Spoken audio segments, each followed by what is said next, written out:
بسم الله الرحمن الرحيم الحمد لله رب العالمين والصلاة والسلام على أشرف الأنبياء والمرسلين محمد رسول الله صلى الله عليه وآله وصحبه وسلم تسليما كثيرا كثيرا. Amma ba'du, welcome to the second class on living Islam. As we mentioned in the last class, if you look at the seerah of Rasulullah sallallahu alaihi wasallam, and if you look at the Meccan period, it's an absolutely amazing, practically miraculous thing which happened, which is that these people, this small group of people, led by Rasulullah sallallahu alaihi wasallam, and the group consisted of his companions, the Sahaba Ridwanullahi alayhim ajma'in. The small group of people went from being the least influential, the poorest, the least, the weakest, in many cases, the most hated, and so on, all the negative things. They went from there to becoming leaders and role models for their time in one single generation. Because if you take the Khilafah of Umar ibn al-Khattab radiallahu anhu as one of the peak points, then Umar ibn al-Khattab radiallahu anhu was the same generation as Rasulullah sallallahu alaihi wasallam. So in one generation, they went from being the least to being the highest. Now, big question, how did that happen? And the short answer to that is, it happened because they lived as Muslims. It didn't happen because they taught Islam. It didn't happen because they wrote books. I'm not against any of those things. But I'm saying that what happened there was they actually lived Islam. They lived as Muslims. Simpler said than done, but that's the reality of the thing. So therefore, what they did was, and that's the assignment I gave you guys. I hope you've some of you have worked on it. What that resulted in was that they differentiated. As many of you know, I teach leadership. And the thing I say to people, we do a very small exercise. I teach a short course called the elevator speech. And the pitch we do in the elevator speech is that as you get into the elevator, you hear a shout, somebody says, hold the door, and you stop the elevator and somebody comes in, and you discover that this person, it's up to you to imagine, this person is the president of your company, this person is the absolute key client, potential key client of yours, or somebody like that. So somebody that you recognize who is potentially very powerful, very influential, one decision by that person can literally change your life or, send it off into space, really do some wonderful things for you. The question is now the door of the elevator is shut, the elevator is coming down, and imagine that you are doing this in one of the skyscrapers in New York. How long does the elevator take to come down from the 20th floor? Maybe 15 seconds, maybe 20 seconds. Now, what is it that you can say to that person in 20 seconds that has the potential to change your life? And that's called the elevator speech. And believe me, 99.999% of the people start with their name, which is the worst thing to say. Because nobody cares a damn what your name is. And they are highly unlikely to remember your name. And there's a last thing of least interest to them. We start with that. Because that's the most interest to us. Right? So what do you do in an elevator speech? What should you do? And I'm giving you a sort of very quick 10-second course on elevator speech making. The thing to do is say something which will make that person ask you who you are. Right? So for example, if you are a IT geek, if you are a computer programmer, right, and you are this fantastic guy who knows everything about everything. Now, in this elevator speech, you start off by saying, my name is so-and-so, I am an IT professional, which is the usual way in which most IT professionals introduce themselves. Well, that's a big deal. I'm an IT professional. That's like saying I'm a grain of rice in a sack. You're still rice, but you're 1 grain in a sack. On the other hand, if you say, if your computer dies, if you see the blue screen and you haven't saved any of your data, I can get it all back for you. Now what? You're still an IT professional, but you just told that guy something. Believe me, he is never ever going to forget you, because the blue screen is the face of death. And if you haven't saved your data, most of us don't, then that blue screen means that you just lost everything you had. And I'm now saying to you that I can bring all of that back for you. So instantly the person will say, well, who are you? Give me your name, give me your contact number. I want to be able to get hold of you if I ever have this problem, and so on and so on. That is called differentiation. And that's why I say the key to success in life is differentiation. Differentiate. Because differentiation creates brand. Brand inspires loyalty. Loyalty enables influence. If you go to a store, to a grocery store or a 7-Eleven or something to buy toothpaste, what do you ask for, Nabi? Yes? You go and say toothpaste? Will you go and say, can you give me a toothpaste? No. No, exactly. What do you say? Yes, for where from. And then what? A brand name. A brand name, right? Nobody asks for toothpaste. Do you ask for toothpaste? No. If you do, I'm saying if you do ask for toothpaste, what's the guy going to say? Which one? I've got 20 brands. Which one? Anyone? No, not anyone. I want the brand that I want. If you go to buy a car, what do? Supposing I tell you that tomorrow I'm going to buy a car. What's your question? Which car? Which car? Isn't it logical? Come on, man. I'm saying, you're saying which? I told you car. Is there something called a car? Seriously, is there something called a car? There isn't. There isn't. There is a Mercedes, there is a BMW, there is a Kia, there is a, whatever, right? Toyota. And in that there are sub-brands. There's no such thing as a car. Branding. Branding is the key to success, because brand differentiates. Brand makes you somebody. Without brand, you are a grain of rice in a sack. You're still rice, but you're 1 grain in a sack. Nobody knows you were born, nobody knows you lived, nobody knows you died. That's it. Now, why am I saying all of this in a Living Islam class? I'm not giving you a class on branding. I'm saying this to you in a Living Islam class because this is exactly what we talked about last class when we talked about the hadith of Ghuraba, where Rasulullah said, Bada al-Islam ghariban wa sayaudu kama bada fatuba lil ghuraba. Or kama qala alayhi salatu wasalam, he said Islam started as something strange. Now to give it my language, Islam started by differentiating. Islam started by branding as something strange. People said, what is this? And what was the point of differentiation?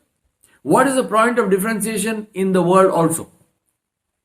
Have you ever seen anybody differentiating, saying, you know what, I'm selling this car and this car is worse than Toyota, it is worse than Mazda, it is worse than something. No. It is better than. It is better than. So the point of differentiation always is, how am I superior? How am I more beneficial? How am I better value for money? And so on and so forth, right? So differentiation. Islam started as a brand. Islam started as something which differentiated. On what basis? On the basis of justice, on the basis of compassion, on the basis of equality, on the basis of non-discrimination, on the basis of human rights.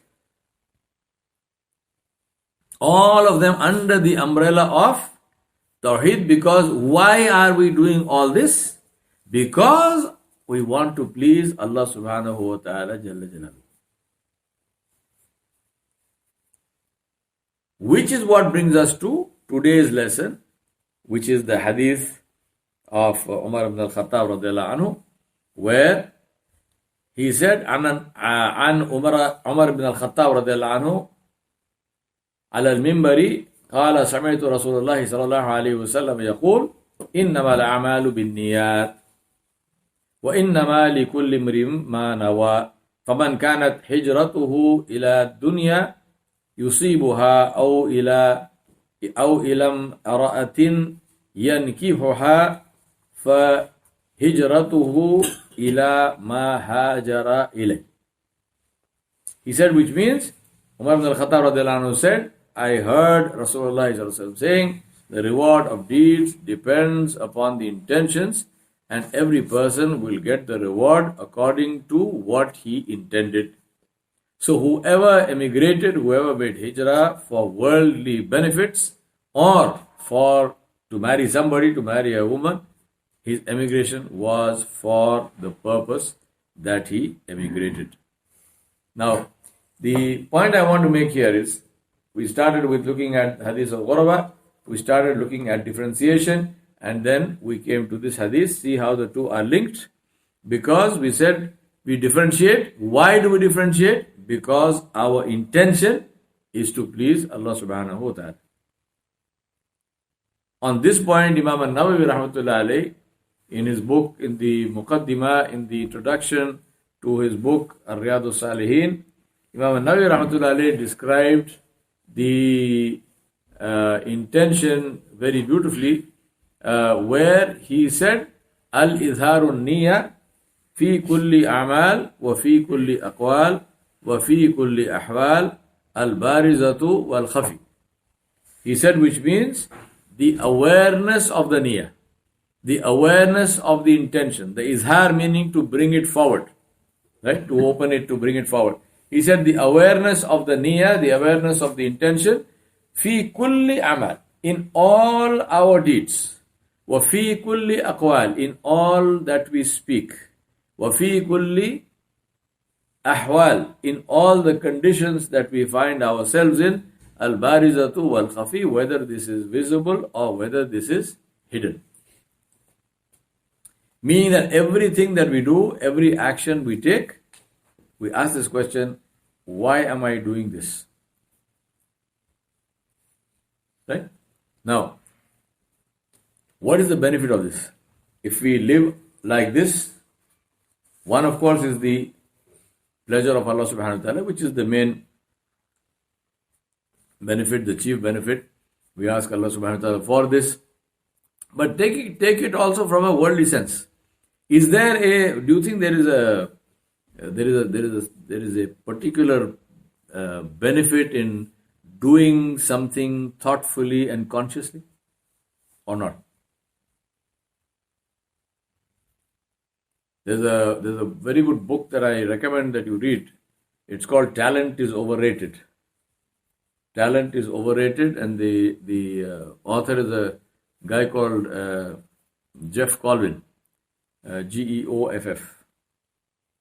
Right? So read that book. It's called Talent is Overrated. And he makes a very interesting statement. He talks about golf. And he said there is a difference between hitting 100 balls, just like that, and between hitting 10 balls, but thoughtfully.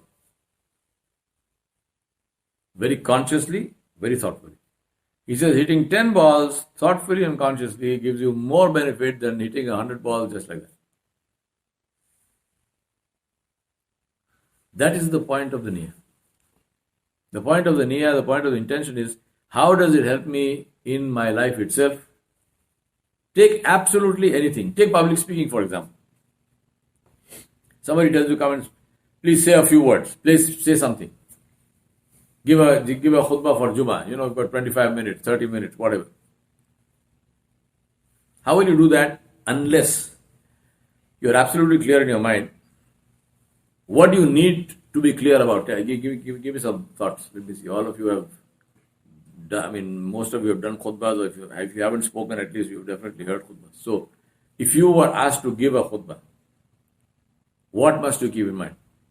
Give me some ideas, thoughts? Brotherhood.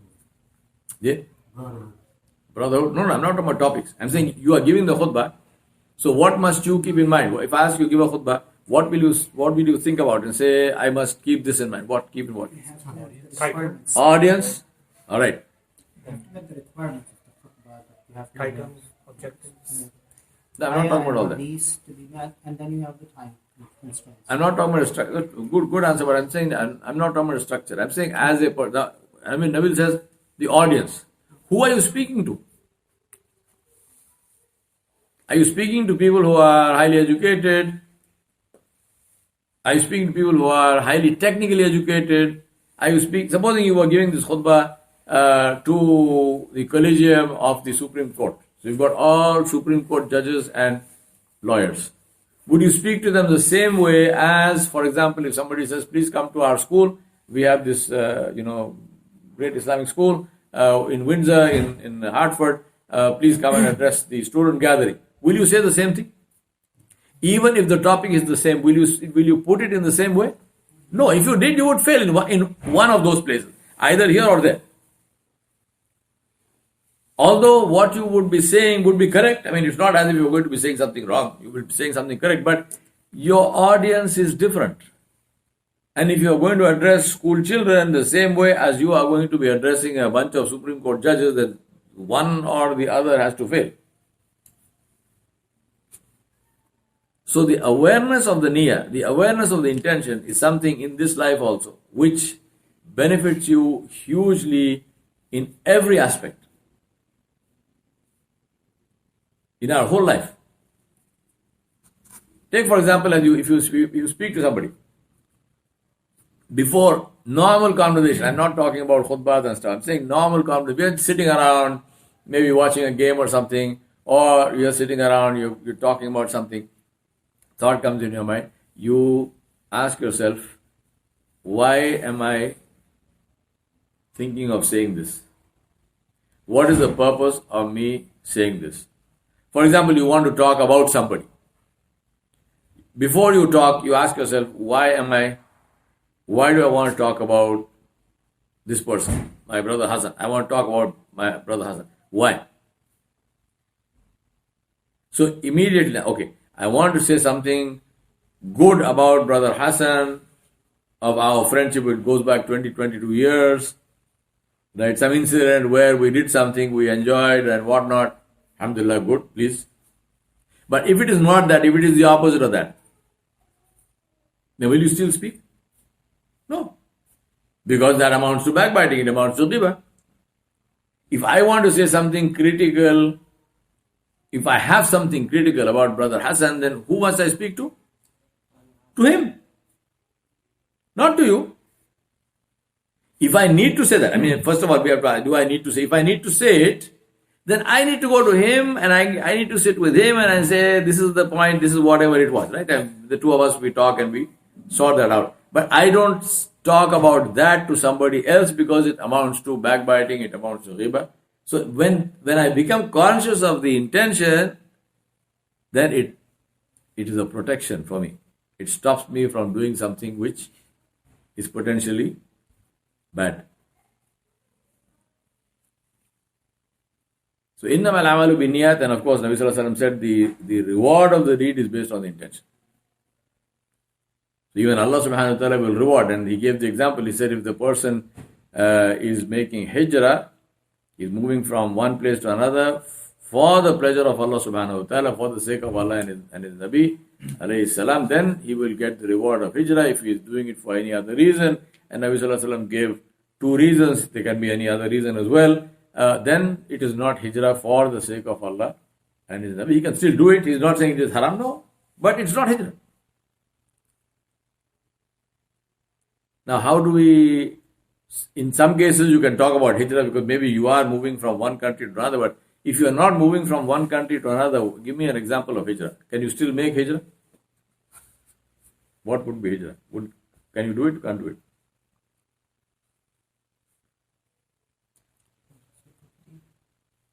Yeah, but what would be the movement? From where to where? From one community to another. One community to another. I'm saying if there is no physical movement, then can you still make it? Yes?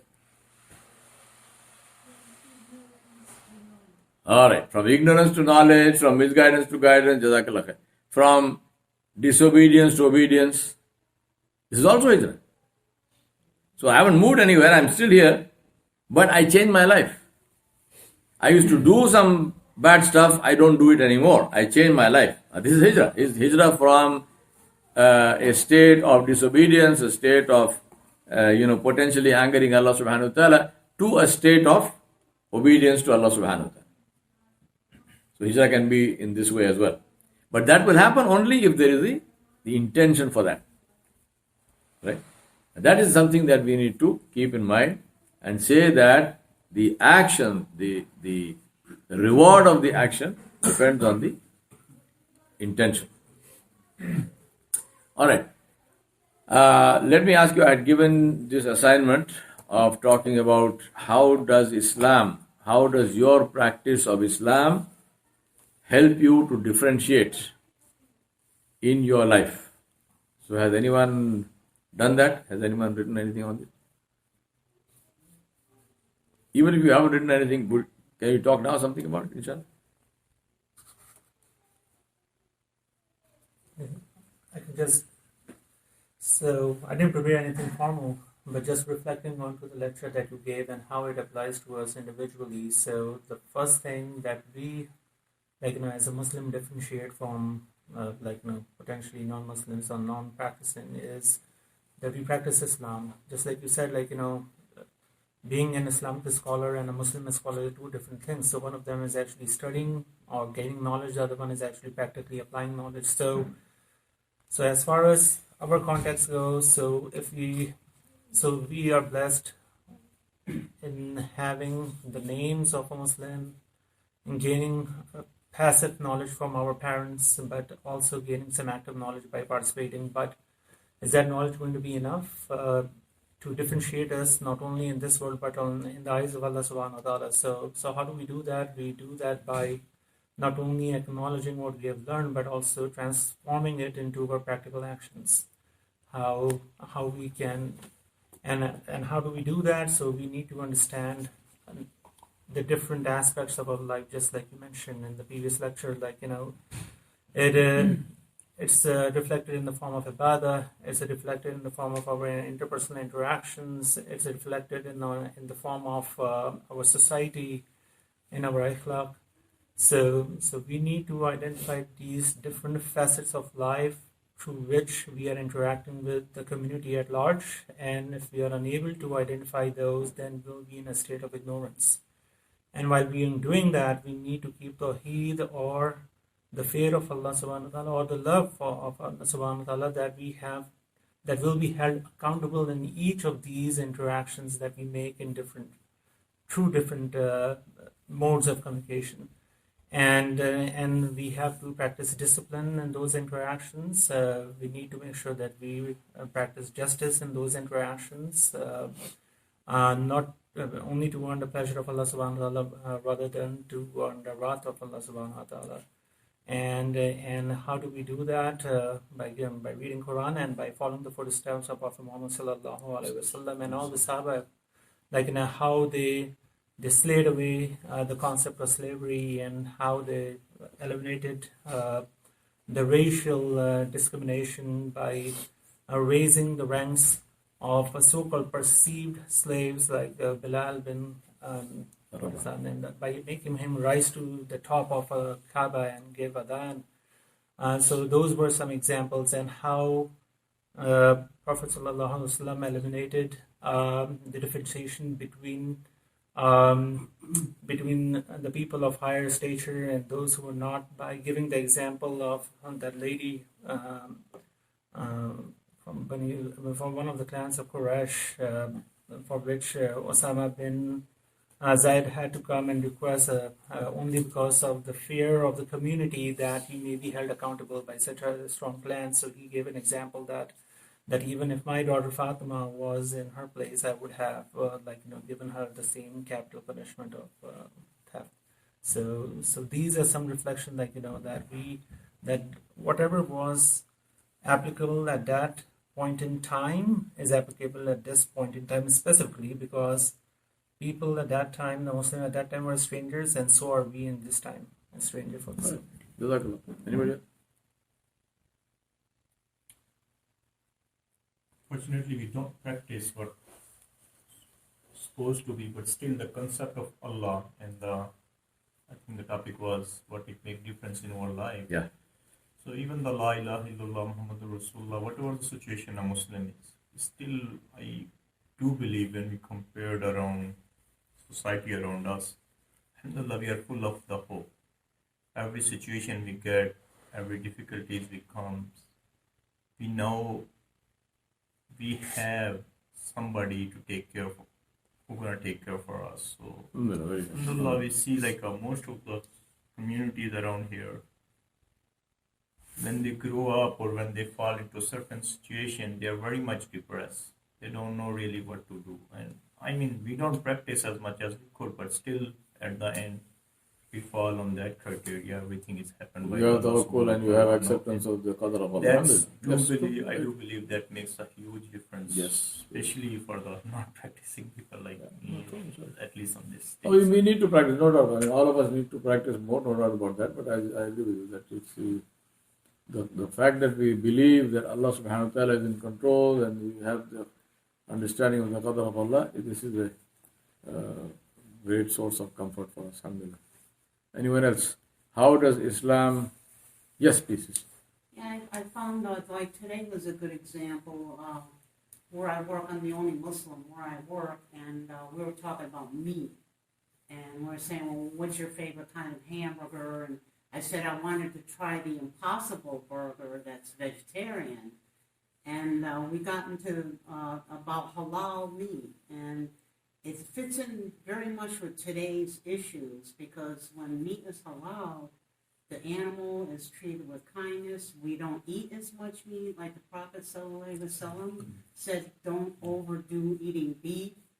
It fits in with the environment. So people listen to that, and there's several people that I work with want to try and buy halal meat because it's a better choice. Alhamdulillah, very nice. Alhamdulillah, very nice. And it fits into with today. So because you are differentiating on that basis, it makes sense to other people. Even though the other people don't follow your faith, it doesn't matter. What you're saying still makes sense to them. It still makes sense to them. Alhamdulillah. Anyone else? How does differentiating on the basis of Islam, how does that make me, how does it give me a benefit?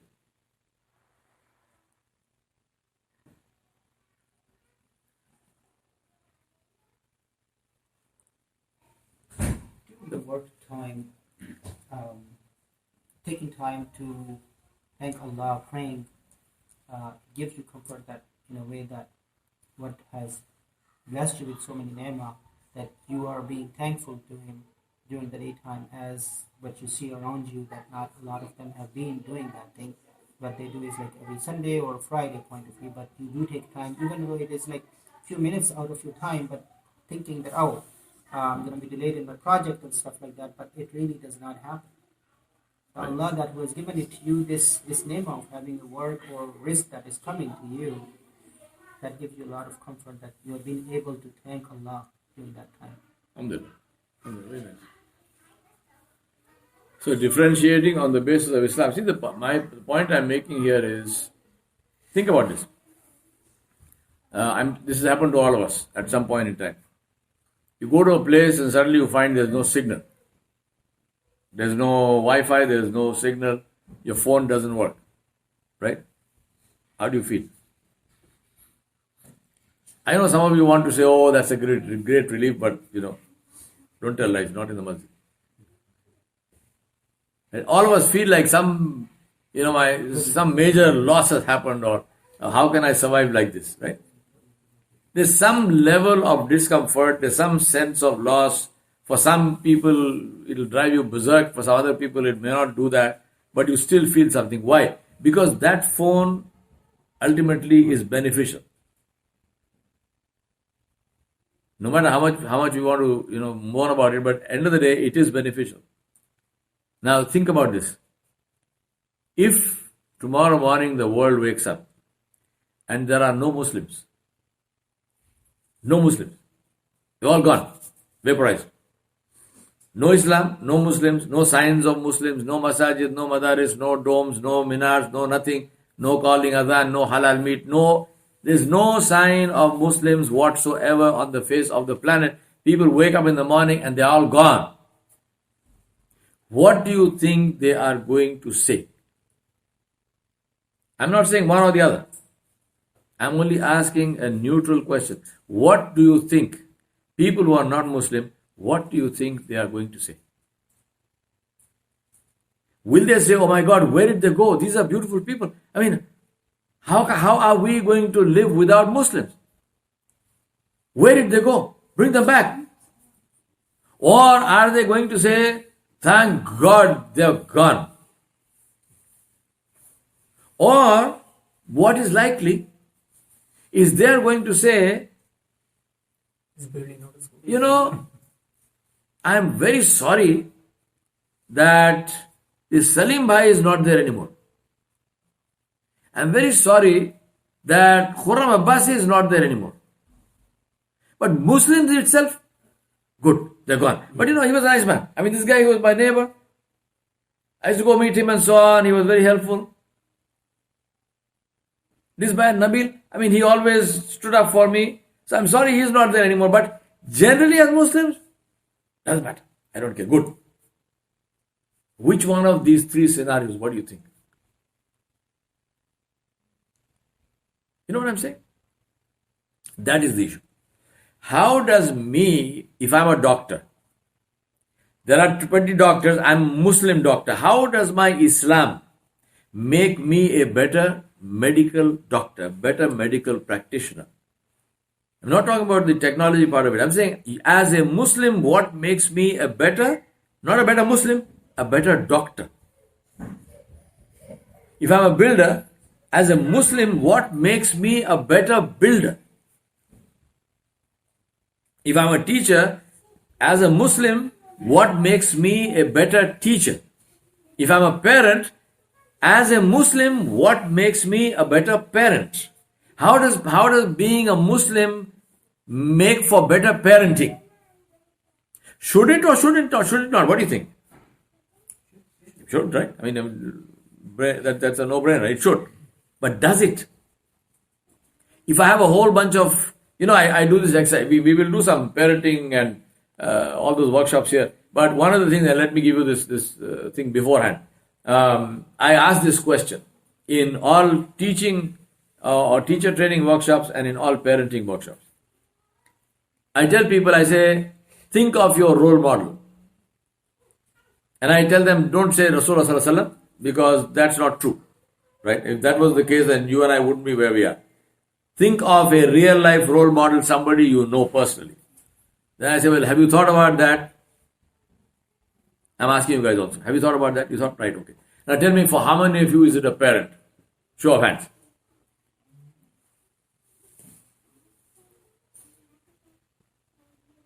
And then in a teaching workshop, I say, for how many of you is it a teacher? Show of hands. And then I ask another question. And I say that if your children were sitting here, meaning your biological children, or if you are a teacher, the children who you teach, if they were sitting here and if I asked them the same question, would they be thinking of you as a role model? I don't know. You should tell me. I mean, yes or no, whatever. My experience of doing these kinds of workshops in multiple countries, literally on 3 continents, I've never had more than 5% of the audience put up their hands. Tells me 2 things. 1, that people are honest.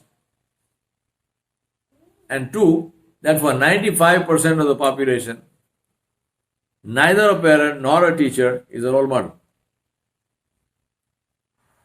So where's the differentiation?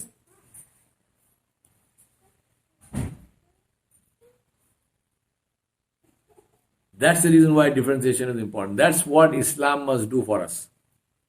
Islam must make us natural role models, not just for our children and so on. For children, yes, obviously, because the maximum face time is with them, but for the world. And on the basis of Islam, I'm not just saying on the basis of anything else, on the basis, people must say, this person, I look up to that person because that person is a Muslim. That's what happened with Rasulullah Sallallahu Alaihi Wasallam, and that's what happened with the Sahaba. They did things which normal people didn't do. And all of them are positive things. I'm not saying do some freaky thing that nobody does and then you stand out on the basis of that. No, I'm talking about things which are of real value. I was looking at the earnings of YouTubers. And if I remember the numbers correctly, the highest earning YouTuber gets $10,000 per second for his YouTube videos. And that's a passive earning. I mean, it just keeps coming. Click, click, click, click, click. So I said, let me see, what is it that he teaches? $10,000 per second is a lot of money, right? I mean, I'd love to get something like that. So I said, well, let's see, what is he doing? What's he teaching? You know what he's doing? He is commenting on computer games using profanity. That's it. He's commenting on the games and he's using a lot of vulgar language. That's it. And he gets that kind of money because that is the trend of the world. People like that. How does it get like that? So if you as a parent, if you as a teacher, if you as a friend, as you as a doctor, and so on and so forth, if you don't want to stand out on the basis of Islam and become role model, somebody else is going to take that place. Leadership, there's no such thing as a vacuum in leadership. The moment there's a vacuum, something will occupy that space. So if you don't want to occupy that space, then you are leaving that space open for something else. And that's what's happened. That is what is, globally speaking, that's what happened to the world. I mean, illa mashallah, there are exceptions and all part of that. But globally speaking, that is what has happened to the world. The vacuum of leadership has been occupied by evil.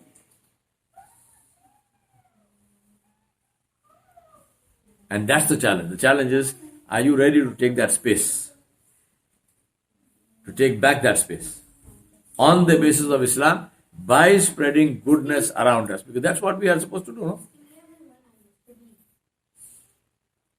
So we looked at two hadiths. We looked at the hadith of the Waraba where Nabi Sallallahu Alaihi Wasallam talked about differentiating, he said Islam started as something strange. It will go back to being seen as strange because he's predicting a world where these things, justice and compassion and courage and nobility and so on, will be seen as strange things because you don't see too much of that.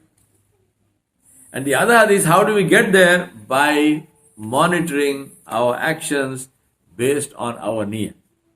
By looking at our intention and saying, why am I doing what I'm doing? And the single point of reference, this is the beauty of this religion, which always strikes me, this is so simple, it is not complex, it is not complicated, it's very simple. One single point of reference. Does it please Allah? Khalas. And that's the power of the sunnah, because if we are on the sunnah of Nabi Sallallahu Alaihi Wasallam, then we know that it pleases Allah. Because whatever Rasulullah Sallallahu Alaihi Wasallam did, pleased Allah subhanahu wa ta'ala. Whatever pleased Allah is what Rasulullah Sallallahu Alaihi Wasallam did. So if I model my life on the life of the Prophet Sallallahu Alaihi Wasallam, and I say that I will do whatever he did, and if he did not do something, I will not do it, then I am on absolutely safe ground. I can be absolutely certain that all that I am saying and doing will please Allah, because this is what the Prophet ﷺ did. This is why these two classes which we have, they also are linked together, because the first class on Mondays is about the Seerah, which is the Sunnah, and the second class here is about living Islam, which is again putting the Sunnah into practice. I'm just giving you so, because alhamdulillah, you all come for the classes, so there is a link also between the two classes. Right? We ask Allah subhanahu wa ta'ala Jalla Jalaluhu to be pleased with all of you, to help you to live and practice Islam, to help you to differentiate on the basis of Islam, to help you to become standard bearers of Islam, to help you to become beacons of light, of guidance of Islam in the sea of darkness that surrounds the world. We ask Allah subhanahu wa ta'ala to help you in every way possible, from sources that you cannot imagine. We ask Allah subhanahu wa ta'ala to protect you from all forms of evil and from all threats that you know and that you don't know. And we ask Allah subhanahu wa ta'ala Jalla Jalaluhu to keep you in absolute perfect state of health and of safety and security and of prosperity until the last day when it is time for you to meet Him Jalla Jalaluhu. And we ask Allah subhanahu wa ta'ala to make that last day the best day of your lives and the last of your actions, the best of your actions, and the day when we meet Allah subhanahu wa ta'ala to be the best possible day of our lives. وصلى الله على نبي الكريم وعلى آله وصحبه أجمعين برحمتك يا